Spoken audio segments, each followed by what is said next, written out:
अध्याय में शरीर और आत्मा का भगवान ने वर्णन किया है। या एवं वेत्ति पुरुषम प्रकृतिम चा गुणैसा सर्वथा वर्तमानो भी नशा भोयो में जाए। भगवान कहते हैं कि जीवन में जो कुछ भी हमारे घट रहा है ये और किसी का दिया हुआ नहीं है, ये हमारे ही कर्मों का फल है। जिस प्रकार के व्यक्ति कर्म करता है उसके अनुरूप ही उसको फल मिलता है। व्यक्ति कर्म करने में स्वतंत्र है, परंतु फल तो उसको वही मिलेगा जो उसने कर्म किया है। तो इसलिए हमारे साथ में उल्टा होता है। हम सोचते हैं हम अपने मनमाने ढंग से कर्म करें और फल भी हमारी ही इच्छा के अनुरूप मिले, ये नहीं हो पाता। कर्म करने में हम स्वतंत्र हैं, कोई भी कर्म करे, परमात्मा हमें रोकने नहीं आता। परंतु इंसाफ जब होता है तो कर्म का ही होता है। और इसलिए जो भी हमारे बीच में शत्रु और मित्र का भाव पनपता है ये भी हमारे ही कर्म है। क्योंकि कितना भी प्रकार से व्यक्ति बच जाए पर परमात्मा की निगाह से नहीं बचता। उसकी चक्की चलती धीरे धीरे है परंतु बेचती बहुत बारीक। भगवान के लिए इसलिए कहते हैं कि वो क्या देर जरूर है पर अंधेर नहीं है।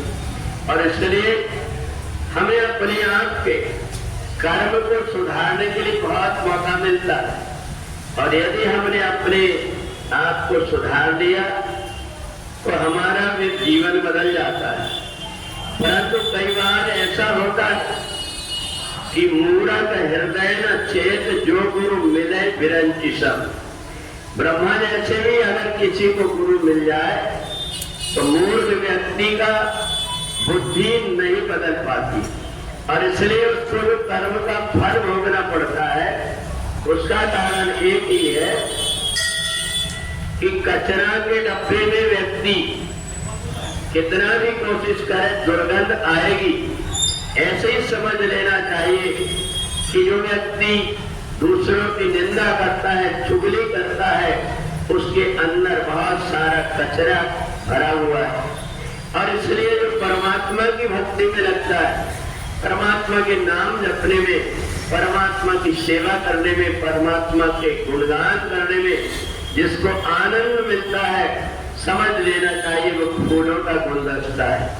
और इसलिए 13वें अध्याय में भगवान ने ये बताया कि ये शरीर और आत्मा दोनों के सहयोग से जीवात्मा कर्म करता है, परंतु न तो ये शरीर कर्म का फल भोगता है और न तो आत्मा भोगती।